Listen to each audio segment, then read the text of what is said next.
All right, we are now reconvened in open session, and we have no action on closed session items. First up on our agenda are reviewing minutes from our February 26th board meeting. This is James. Yes, thank you, Mrs. Towson. I had a chance to review the minutes. There were just a couple of small changes, that kind of editorial type things, but no substance, nothing of substance. So I will get those turned into Mrs. Perez, and so she can update them for next week. Thank you, Mrs. James. We appreciate you reviewing those so diligently. All right, next up, we're going to review proposed revisions to our local board policy, and first will be FDC local, which is on admissions and homeless students. Do we have questions or comments on this policy? If I could just give a brief introduction. So on these policies, Mr. Rosenthal and I worked with the committee to update them.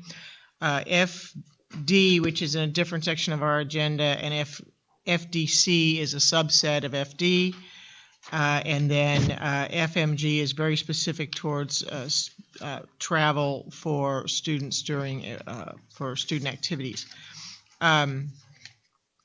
We do need to provide to the board versions of these policies that have where the changes highlighted, either the paragraphs that have been changed, some highlights or something like that, so that the trustees can all see them. They're all the ones we received are all clean, and we need to have like a pointed out where the changes are. Anyway, Mr. Rosenthal and I are good with these from our committee work. Thank you, Mrs. James, and thanks to both of you again for working so hard on these and making sure that that they have been vetted and updated. And I would agree. We think in the past we've gotten red line versions, and that has helped me see what we had previously and what we're changing. So if we could get those in the future, that would be helpful.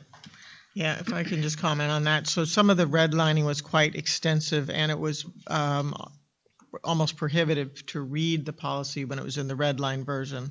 So if it's not prohibitive, I would suggest that, but if it's sort of overwhelms it, if we could just highlight the paragraphs that were changed, because when you guys have the red and the blue and all that, it's just really hard to actually read it. So thank you. All right, so next up would be the FMG local, and do we have, this one is on student activities and travel, as Mrs. James just said. Do we have any questions on this particular policy? Okay. Next up is our proposed approval of the Early Literacy Center. I know we had an updated. Thank you, Ms. Evans. We appreciate you. Do we have questions? We have an updated version, I believe. Do we have questions on this one, Ms. Helliger? Okay. Let me get it. Mrs. Towson, excuse me. I wanted to ask one question, if that'd be okay. Sure. I was just curious if we had any idea how many homeless students, percentage-wise or number-wise, that we had in Fort Bend ISD.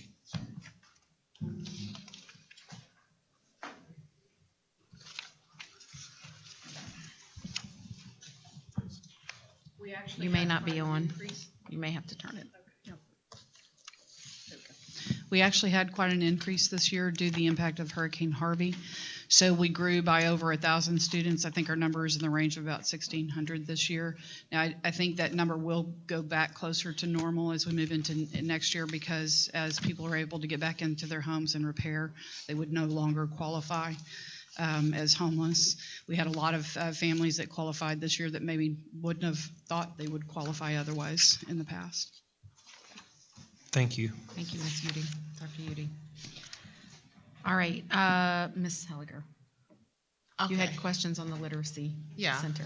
Okay. So I read through all the documents, and I just wanted to make sure that I understood them clearly, meaning that based on this recommendation, we are having a full day pre-K for Ridgemont. Is That that is correct? correct. Full day pre-K will service all students in the Ridgemont feeder pattern. All students in the Ridgemont zone, right? So the Blue Ridge, Briargate, and Ridgegate, the pre-K children, will they have an all-day program as well? Yeah, let me answer that. I'm right here. I'm sorry. So currently, we in that feeder pattern, we have half-day pre-K at Ridgegate Elementary, and we have 6 full-day pre-K classrooms at Ridgemont Early Childhood Center. That's currently right now for the 17-18 school year. Say that again, the last piece. Okay, for the 17-18 school year, right now we have 4 half-day classrooms at Ridgegate Elementary School. And at Ridgemont Early Childhood Center, we have 6 full-day pre-K classrooms, which is a collaborative with Baker Ripley. So our proposal with the ELC Center would be that we would go from that model to 10 full-day pre-K classrooms that would be collaborative classrooms with Baker Ripley. And so does that mean that all the kids from all 4 feeder pattern, 4 zones in that Willow Ridge feeder pattern will have the ability to go to all-day pre-K? Mm-hmm. Is that what that means? Yeah. Because that's what, I mean, so the service model right now is we service that feeder pattern in 2 schools with half-day and full-day options. And so what we would be doing is offering the full-day options for the students in that feeder pattern. Okay. Mm-hmm. And so At Ridgemont. Mm-hmm. Thank you. So then all of our kids, all our pre-K now is going to full day, and then our 2 and 3-year-olds. What area does that service? Does it service all 4 zones for our what's called our early program? What is it called? Early Head Start. Yeah, our Head Start program. Yes. Mm-hmm. And so they will continue to be serviced. What we are looking for those classrooms to be located at the Ed Complex. Okay, so right now our Head Start program is just for the Ridgegate zone? No? No. Okay. So it is for everyone Mm-hmm. in the 4 zones? Mm-hmm. The 4 zones. Mm-hmm. Okay. Mm-hmm. I didn't think that was clear, and I talked to some people in the community, and we weren't quite sure about that. Okay. So that's why I'm bringing it back up in this forum, is that to make sure that we are going to actively pursuing our 2 and 3-year-olds in all 4 zones for our Head Start program. We are actively pursuing our pre-K students in all 4 zones to attend the all-day pre-K. Mm-hmm. Okay. And registration, I believe, for pre-K open today. Open today. I think I saw that on the website. And so what are we doing to communicate this to the parents and to the community? Well, part of our communication as we work through the process of the Early Literacy Center is also going to be, as we go to each one of the elementaries to talk to them about the kindergarten opt-in option, we will also be communicating about the pre-K pieces as well. So we have plans to go to each one of the elementaries so that we can talk about the 2 classes that we're considering for opt-in, so that if they would like to send their children for kindergarten at the Early Literacy Center, they have the option to do that, and that was based on feedback from the community, and then additional communication about pre-K. Right now, we have on the website information about pre-K registration that is posted. So that's the initial communication that we've had about pre-K registration. But the early literacy program is for K through 1, and that's for Ridgemont, and then we're going to opt in certain students, whoever can, from the other 3 schools. Mm-hmm. So my question is, well, let me back up. Mm-hmm. So when I talked to the community, one of the feedback that I received was that they were looking to, the issue wasn't that they didn't want to put all the kids in one school per se. The issue was the grade levels that we were trying to put in one school. They're perfectly fine with the 2, 3, and 4 if we were to consolidate that throughout the district. The 2, 3, and 4-year-olds. I make sure it's not grades. I'm talking about 2, 3, and 4-year-olds. And then the K through 5 will be at the campus. And so that's why I'm asking the questions about not only the early literacy program, but the other program as well, to ensure that as we roll this out, that we've got the other foundations in place as well. I would suggest, Ms. Helger, and I'll follow up with staff on this, we may need to do a little more direct outreach and a mailer or something into homes in all 4 of those feeder patterns to make sure that we're actually capturing parents whom their oldest child may be 2 or 3 years old. And they wouldn't come to a school meeting, but we may need to figure out how to capture those families in another way to engage those children sooner. Correct. I know we're getting this program, but I want to make sure that we're getting ahead. I mean, our 2 and 3-year-olds need to start their phonics and all that we can do for them. And so a good ground program will be good for that. And that way we can see the growth and the utilization of those schools as well with our babies. And we work in conjunction with Baker Ripley also to communicate with families on the options for the 2-year-old and 3-year-old, the early Head Start pieces. So I know Baker Ripley is a partner for us, but I'm not sure of all of their services that they provide. So I guess I would have to follow up, if you could follow up with me on that. Absolutely. Okay. Absolutely. Thank you, Ms. Helliger. Mrs. James. Yes, thank you, Mrs. Hassan, and thank you, Ms. Heller, for your comments. And I would just add on the trying to attract students.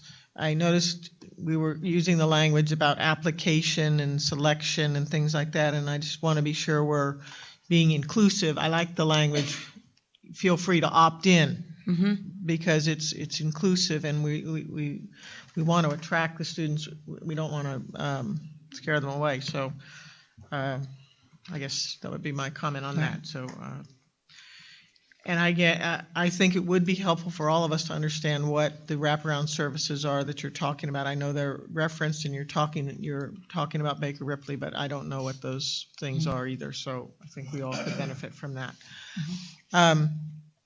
In reading the materials, I was trying to understand the difference between the early literacy program and the early intervention academy. I was trying to understand, I guess, let me phrase that differently. I understand the difference between them. I'm trying to understand, is one a subset of the other? Is the early intervention academy like our other academies, and it's a program that's portable to another place, or is it tied somehow to this early literacy program? So for this year, I mean, it is a program within, and we're attaching it to the Early Literacy Center. But it is an academy in the sense that it is an application-based academy. So we will have, do you want to put the next slide up maybe? We will have any parent from the district can apply for this. And this year, as we mentioned before, we're targeting 3-year-olds. So any parent can apply. Their child must have been evaluated and meet the eligibility of autism or intellectual disability. So it's a very specialized academy. And they either have to be zoned to Ridgemont Elementary or meet the weighted application. And so on the weighted application, you can see below there, you get points for having the disabilities, or you get points to Ridgemont, and you also get points if you have a sibling that will attend the program. So it's a very specialized program. It is linked to the Early Literacy Center because we want to have inclusive opportunities with those families. We want to be able to do community events together and so on. But it is very specialized in the sense that we're only selecting those 3-year-olds.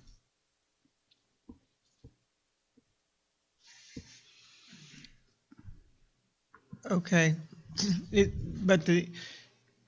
so it's only for 3-year-olds? For this year. So it'll be 3-year-olds this year, and then those 3-year-olds will move up to become 4-year-olds next year, and then we'll bring in another cohort of 3-year-olds, possibly bring in 2-year-olds as well, and then the next year. So it's really a 3-year program with the idea that once a student stays there and has that significant intervention with those specialized services, when they leave there, they would be prepared to go back to their home school and be fully included in kinder or first grade, depending on when they decide to go back. Oh, okay. And it's attached to the Early Literacy Center because of the leadership of it, or because of the structure of it? Well, because of the structure of the special ed administrator that's going to be overseeing these 43-year-olds will be reporting to the instructional officer of the Early Literacy Center, as opposed to reporting to the principal of Ridgemont. And also, just because of their 3-year-olds, we feel like there'll be more inclusive activities with the Early Literacy Center than the 2nd grade through 5th graders. Okay, I guess what I'm trying. All right, never mind. All right. But I mean, one thing I just want to point out is the idea is that we would replicate this model, and we would see success, and we could take this and we could replicate this model at other campuses or other kind of early literacy programs. It doesn't have to necessarily be attached to an early literacy center. In the future, if we see success, we could do one on the west side of the district and be at an elementary school. Dr. Hill, I think that's what I'm perceiving to be Mrs. James' primary question. Is it integrally tied to the program, or could this be done independently at another campus, Right. without having to be with the literacy school? Right. So what I'm imagining is Ms. Helliger, we're recruiting all these 3- and 4-year-olds from the community to be in the pre-K program to help in that whole feeder pattern, and then boom, we're out of space at Ridgemont now. We need to take that this program and move it to a different place. And is that possible, or is it tied? That's what So I'm going to interject really quickly, just because. So my kids attended the Rise School. I know. I've never been I to know. one. I So don't it would be understand great for the board to visit, because the purpose of Rise is it's an early intervention pre-K. That's what it is, for kids who have intellectual disabilities. So the model is inclusive education, inclusive practices. So I would say, because I think what Dr. Hill is trying to say here is that because we have the early literacy program going on there, and we have all these inclusive opportunities with pre-K anyway, and we have a lot of these interventions happening that are a little more intensive than you might find elsewhere, it's really a perfect opportunity to bring in kids with intellectual disabilities to participate in that. They're going to need lots of interventions for literacy anyway, and a lot of those same best practices apply for kids with disabilities, and you just need it more. So the way I viewed it, and you can correct me if I'm wrong, is that this just kind of provided the best opportunity right now in the district for these kiddos, where we're going to do this RISE model, which is just heavy interventions and heavy on the inclusion, and it provides an opportunity for that. The program itself, the academy program itself, can be picked up and be moved to any pre-K type environment. But the literacy interventions are really, really good. We did a lot of that with Abby, and a lot of those programs are really great for kids with disabilities. And there's going to be a lot of hands-on stuff. All of that tactile, that kind of stuff is really, really good. So I think it's just maybe a good marriage right now, because we're doing both of these. But that academy should be able to thrive in any pre-K type program where you could have an inclusive environment. And that's the way I think that's exactly what I'm trying to say. In addition, just the wraparound services, the work we're going to be doing with the Early Literacy Center. And when we talk about wraparound services, I mean, our social work, like I think I mentioned last week, we've already engaged in a conversation with U of H. They're very interested, their social work program, in running, having interns on site. So really just the more folks that we can get together that are service oriented and are going to be helping serve these families, I think is going to be really helpful. We also, we talk about identifying our 2-year-olds. We also have reached out to ECI, which is the special ed part before kids get to 3 years old. and we want them to also be able to come to the early childhood program there and be able to actually do evaluations on site a couple of times a week so that families can get their evaluations for their children 0 to 2 or birth to 2 there and not have to drive across to Richmond or to the other site. And so just really trying to put all of the services in one location, and whether we're focusing on children that are young with disabilities or whether it's children that are non-disabled but that have significant literacy needs, just to have them in that one area, we think that we can really make a lot of progress with those children and those families. Okay, that's great. And I'm definitely in favor of this concept, and I'm glad that we're trying something new and mixing it up and trying to address the needs. So don't get my questioning as being negative about it. I was trying to understand it. Okay, so shifting gears quite a bit here. So do we, kind of looking at the costs, and I understand there was a staff cost, it looked like, of about $400 million or $4 million. Yeah, $3.9 million. Do we have other costs that we're anticipating? I'm thinking about building renovations or things like that have to be done, or what are the other costs involved? Stephanie, you want to? Well, I think like the actual early childhood center, the way it is now, I think that there's limited. I mean, it's really designed for the early childhood kids that are going to be there. So the only possible renovations will be for the early Head Start kids, the 2 and 3-year-olds, over at the Ed Complex. So that's one of the things that we're looking at to see what will that look like. And that's a collaboration with Baker Ripley, and we've been walking facilities to determine are there needed renovations. Some of those requirements are, just because of the age of the children. Did you want to?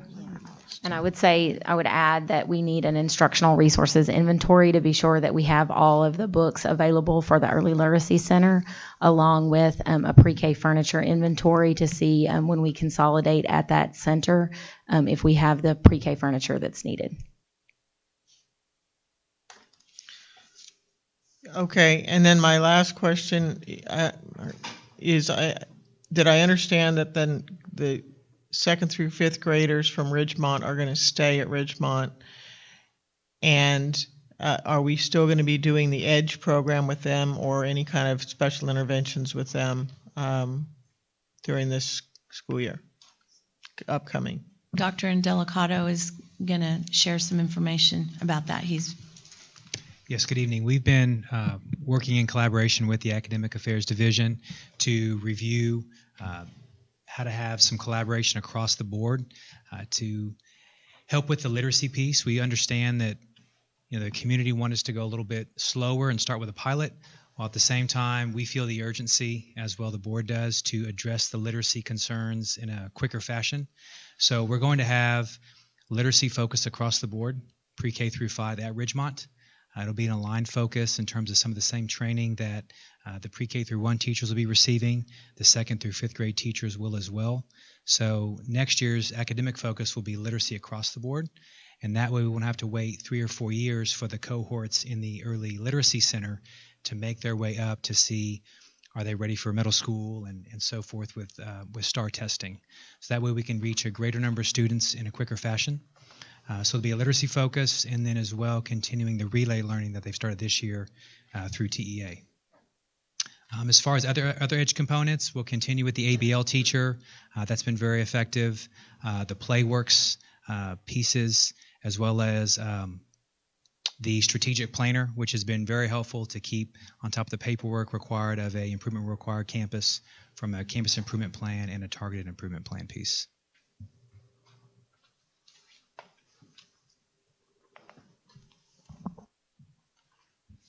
Okay, thank you, Dr. Indelicato. Mr. Rosenthal. So it looks like you have a diagram in that. Would that help to go through at this point? Okay. And then I just have a follow-up. This diagram shows this classroom space use at both facilities. We'll start with the Ridgemont Early Childhood Center.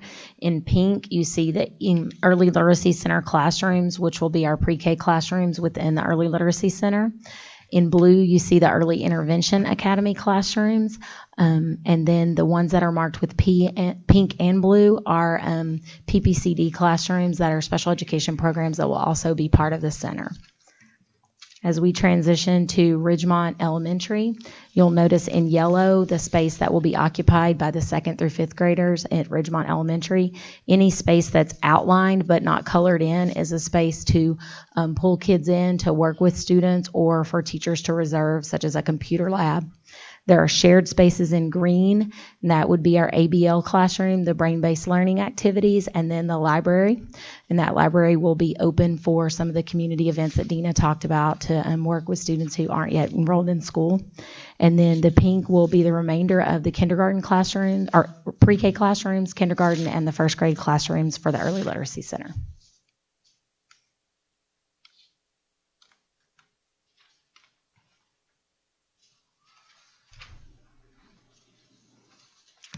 Okay, so I guess the pink, right? Yes, The sir. Early literacy. How much space is left for people to opt in from some of the other schools? I mean, how many people do you think will be that you can hold? Well, the space, what we accounted for was to take up to 2 classrooms of opt-in, so up to 48 students. And that's part of what you see here in terms of the building utilization. That's including those 2 classrooms. Okay. Okay. All right. So that was one question. The other question I have is, obviously there's a need to get these kids to read by the time they reach middle school. That's where this whole focus came from. And going through, looking at some of the statistics again that you put in there, I'm kind of curious as to how the literacy scores or grades, whatever you want to call them, break down amongst ELL and non-ELL. I think that would be interesting, because the question is it all coming from ELL kids? I kind of doubt that, but it would be interesting to see that. We can certainly go back to the REN 360 data and break it down for you so that we can see. We can also look at the STAR data so that we can look specifically about how those breakdowns work. So, Thank you, Mr. Rosenthal. So I have just 1 or 2 questions.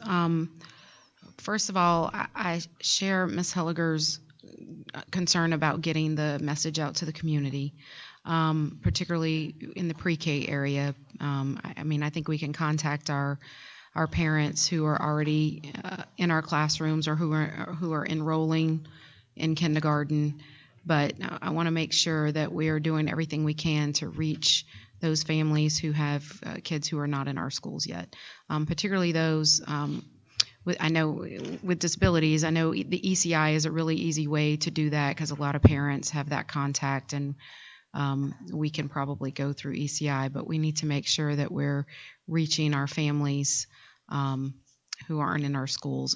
And I would challenge us to think of new ways to market this and make sure that we're reaching all those kiddos. So it might be beneficial to maybe just report back to us, ways that you're going to be doing that, because I know I will be letting families know, and I know Ms. Helliger and probably the rest of the board members, as they come into contact with families, will let them know. But we also want to be able to provide them with the information where they can go to get this. And are we posting it in a newspaper? Or are we circulating it? How are we circulating it within the community? So I share that concern.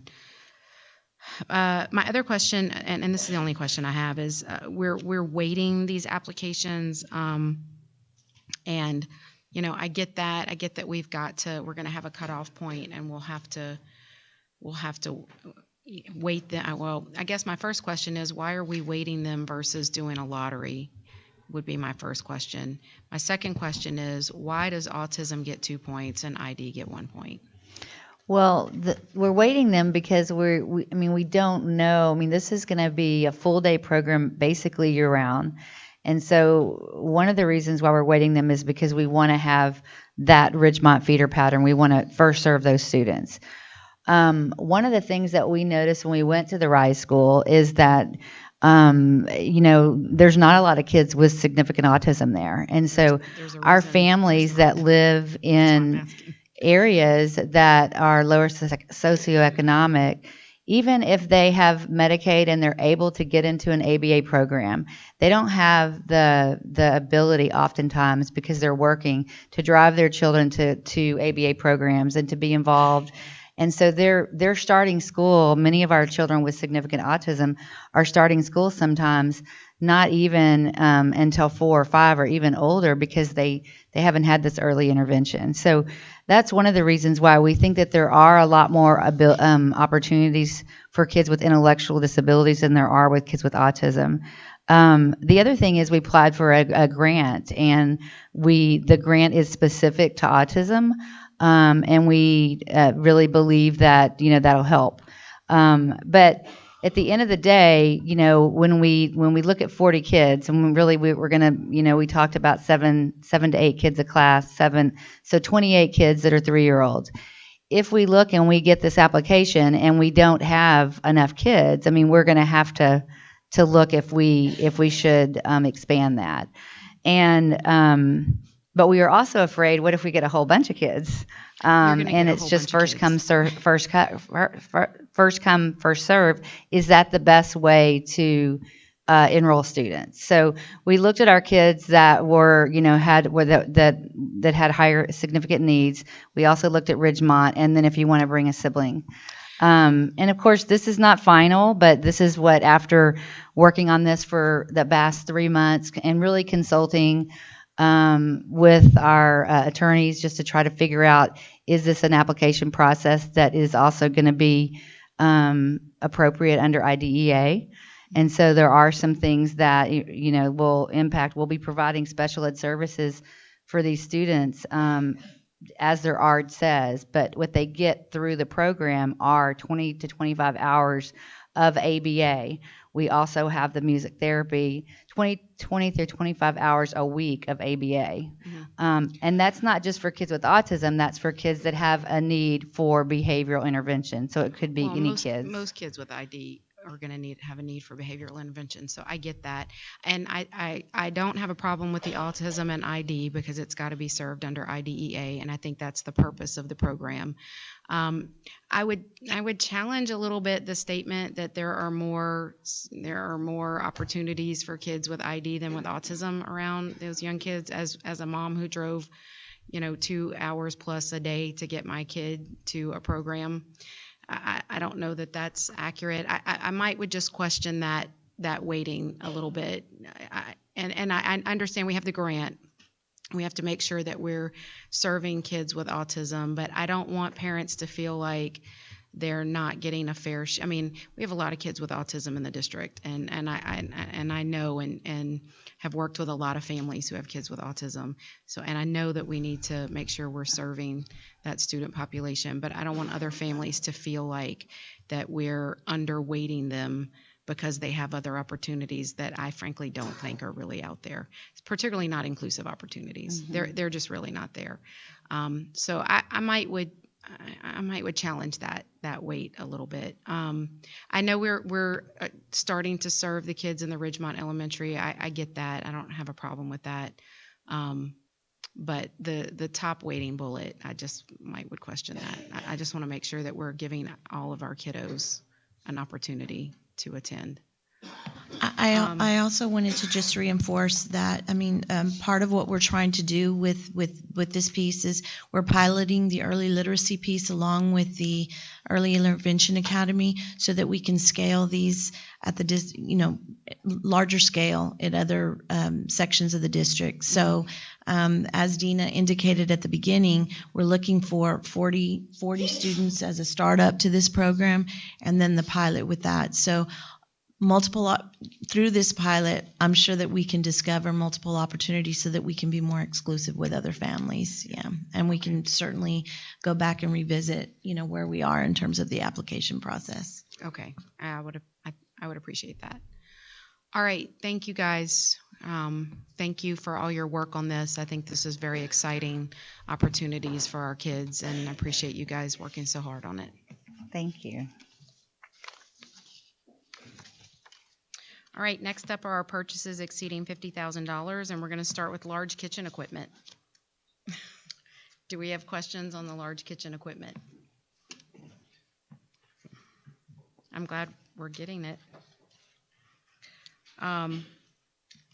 Next is our travel, proposed international travel for students, for Travis High School students and for Clements High School students for the German-American Partnership Program. I remember this program from last time. This is an exciting program. Do we have questions on this? Okay. And then our donations valued at $10,000 or more. We have the Sartarsha Middle School PTO is donating an asphalt track for long jump to Sartarsha Middle School, and the estimated value is $13,346. That's pretty exciting. Do we have questions or comments on that contribution? All right, next up we have 5 more policies in front of us, starting with CS Local, which is our facilities standards policy. Mrs. James, did you have any comments from the policy committee in general on these policies or specific to this one? Yeah, so this policy is facility standards. This is a new policy, and it has to do with incorporating the design guidelines, and actually became that the board had talked about at a previous meeting in the fall.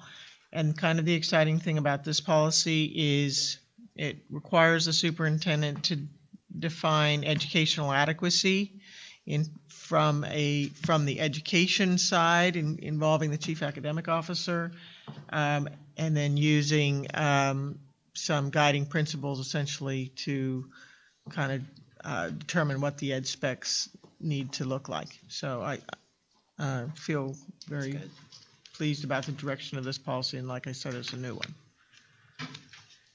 Yes, that's good. Thank you guys for your work on that one. Any questions or comments on CS Local? Okay, next up is CV Local, which took a little more time.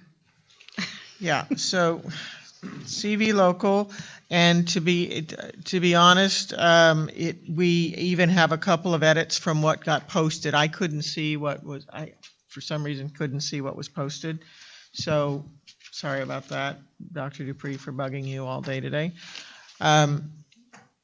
I just pulled it up just now, though, so now I can see it. But there are a couple of edits, and I think staff over there has them. And we can, when we send out the red line versions, if we can send out the updated one and replace the one that's here, that would be great.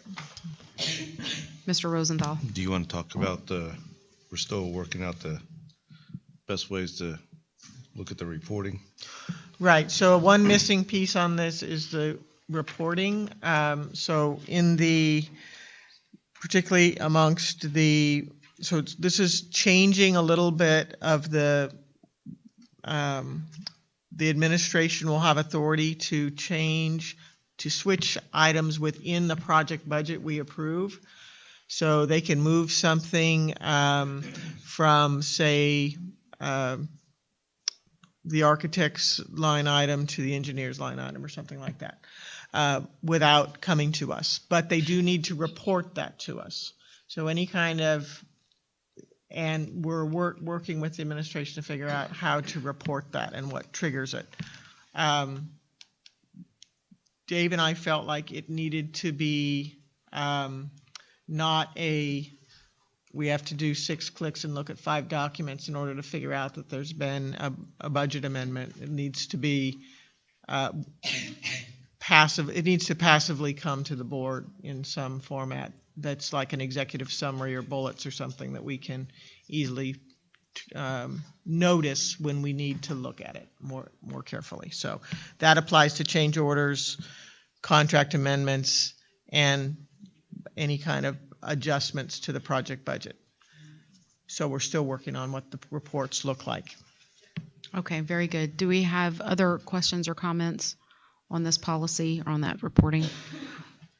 So at some point, we will hear back either through a report through you guys or a memo through administration, how that portion's going to be handled. Yeah, so I've asked Dr. Dupree, we've talked about it a little bit, and I think he understands what needs to be done, but I would actually like to see that before we vote on this, because to me, it's a critical part of it. We need to get the reporting thing sorted out. And I know Mr. Perez has been working on it, and everyone's been working on it. We were just struggling. So. All right. Thank you, Mrs. James. Thank you guys for your work on that. All right. CNA local is transportation management and student transportation. Do we have questions or comments on this policy? Next up is FD local on admissions. We have questions on this one or comments. And finally, FJ local related to student fundraising.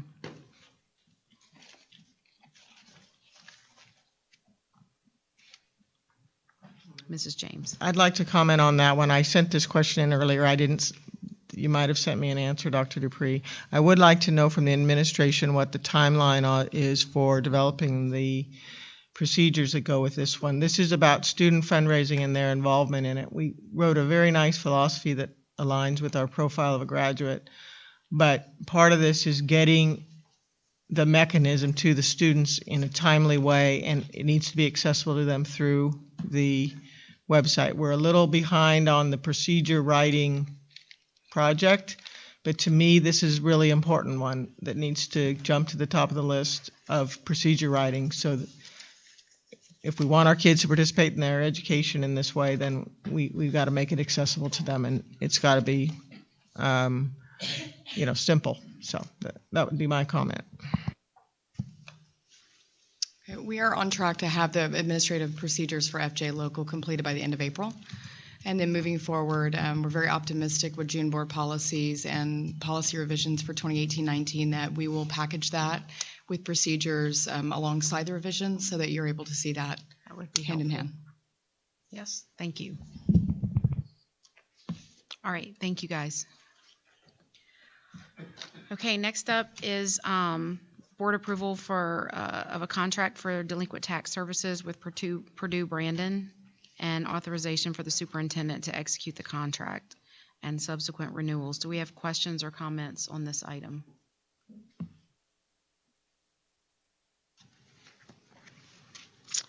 All right, and then next is the approval for bond counsel services performed by Bracewell, and authorization for the superintendent to execute the contract and subsequent renewals. Do we have questions on this item? Okay. Next is approval of an order authorizing the conversion of Fort Bend ISD district variable rate unlimited, thank you, tax school building bonds, and I'm not going to read, it's a conversion order. Do we have a presentation on this, or are we just, okay, just a discussion. So do we have questions on this item? Mr. Rice? Just to ask Mr. Villasenor if it's the right time to move forward with this action at this time and on the conversion order. Remember that You may not be on, yeah. We've talked about it before, I guess, and now it's the time. This conversion is in line with a mandatory redemption date that's coming up on August 1. Okay. So we're approaching the board early enough so that we can have some options with respect to that mandatory redemption date. Okay. Thank you. Thank you, Mr. Villasenor. Mr. Rice? Do you have questions? Mr. Rosenthal, sorry. So this is basically we're going to fix these. When you redeem these things, you're going to kind of reissue them at a fixed rate. Is that kind of the idea? Or No, actually, this is variable rate debt. Right. Okay, that's due in this time, and we're looking at maintaining this in a variable rate debt. So we're looking at either a 3-year time frame or a 4-year time frame, Okay. just depending on the market. Right now we're not sure. Things are moving So on a regular this basis. chunk of stuff is still going to stay variable. Yes, sir. Okay. And then there was something about 2008 bonds that is kind of included in that too. So Right. So this item is specifically for the remarketing of the 2015 Right. variable But I know variable there rate. was the other one The too, the next item is we originally had planned to spend down this amount by 11 million, and we think we're going to be able to save more on interest expense if we actually use that 11 million when we're going through our refunding of the 2008 bonds, and that pricing is coming up soon. So what is the rate that we're paying on those bonds? Well, it depends on the maturities, but the coupon amounts are the 2008 ones. Yeah, the coupons on there are typically 4 to 5%, with most of them 5%. So you should be able to do better. Yes, sir. Okay, got it. Thank you. Yeah, and so that next item that you just discussed, do we have questions on that one?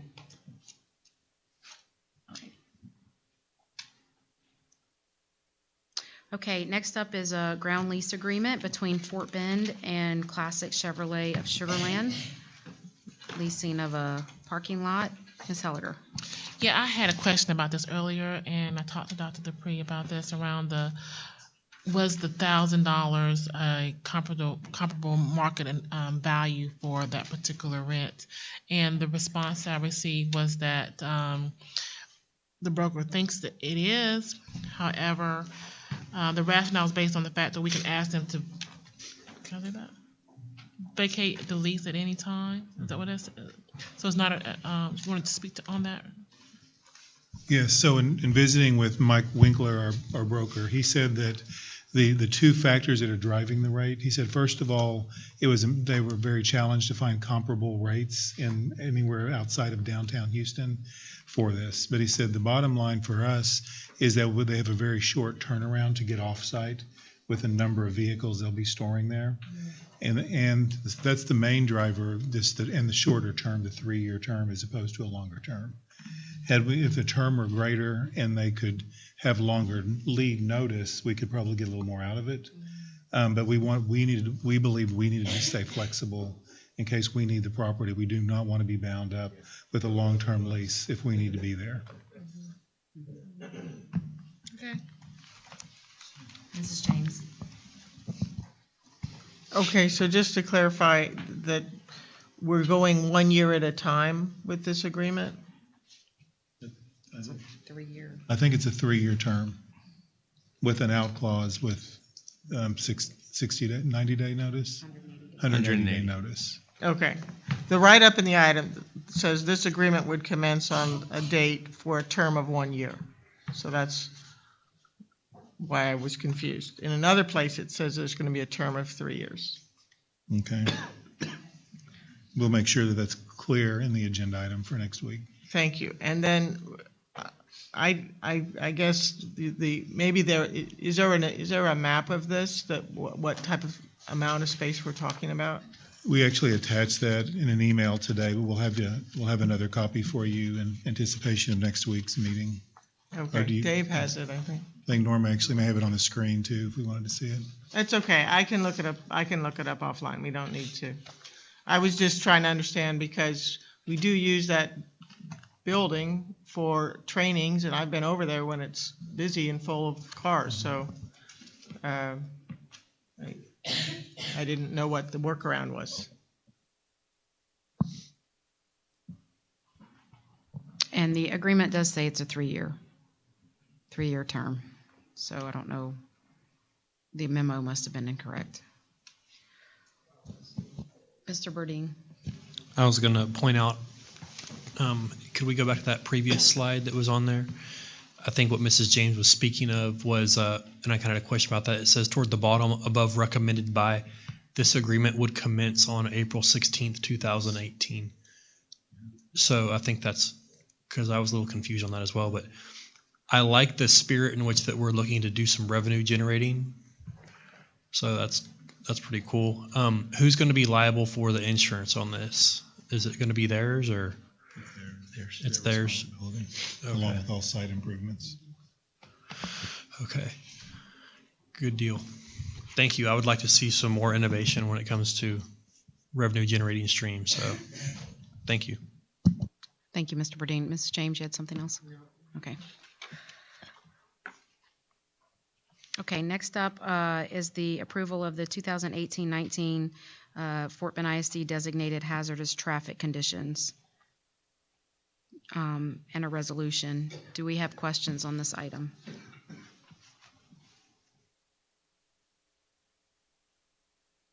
All right, and again, we go back to purchases exceeding $50,000. The first one up is proposed purchase of data center load balancing services.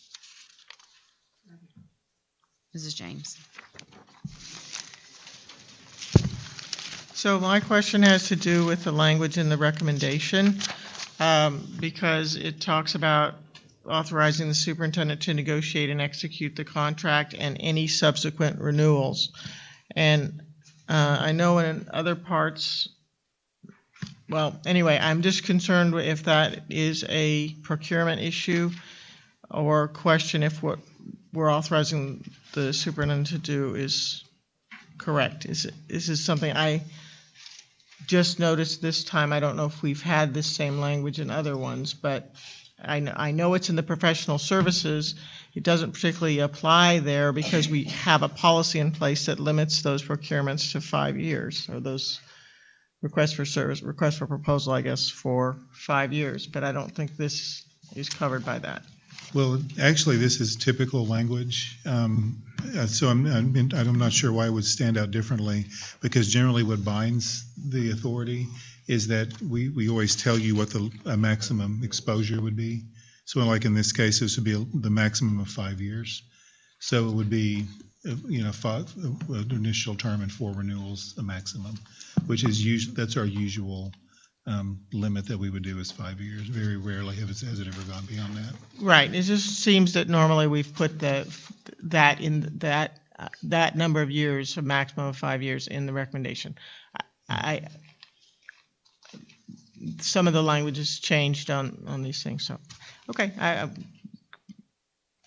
Can I ask Mr. Morris what his view is? Is he paying attention?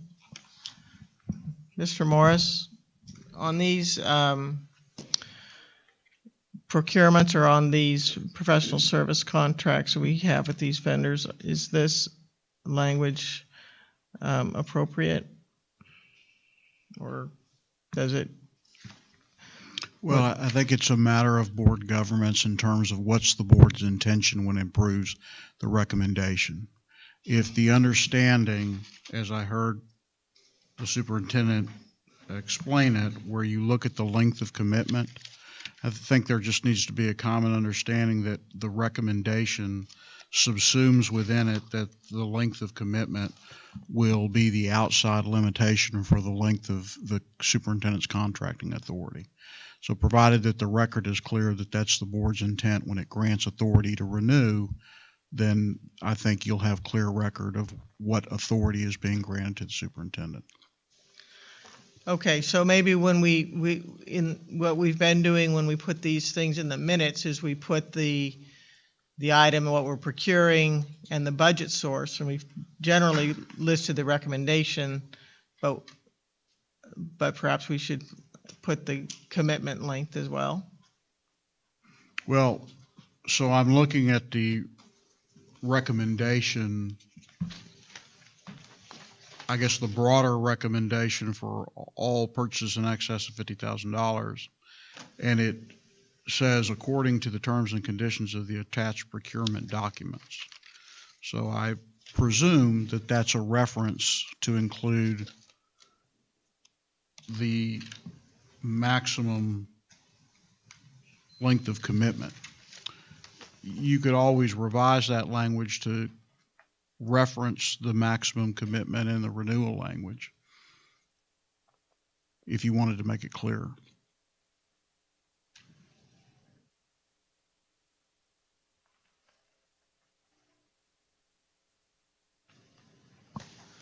Okay, well, I personally think it should be referenced because I don't think it's clear.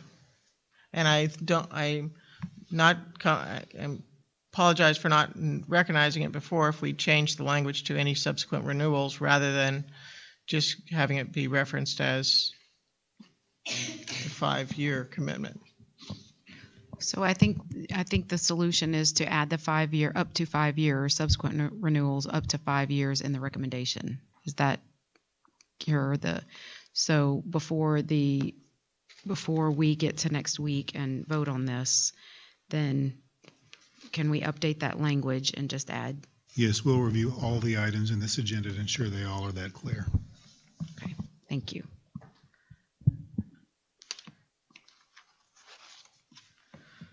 All right, next up is to review the proposed purchase of software from SHI Government Solutions, Inc. Do we have a question on this item? Questions or comments from the board members?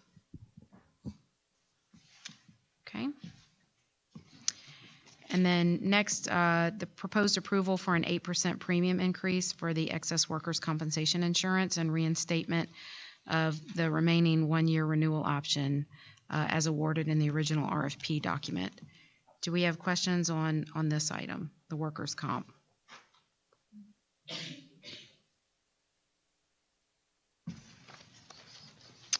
All right.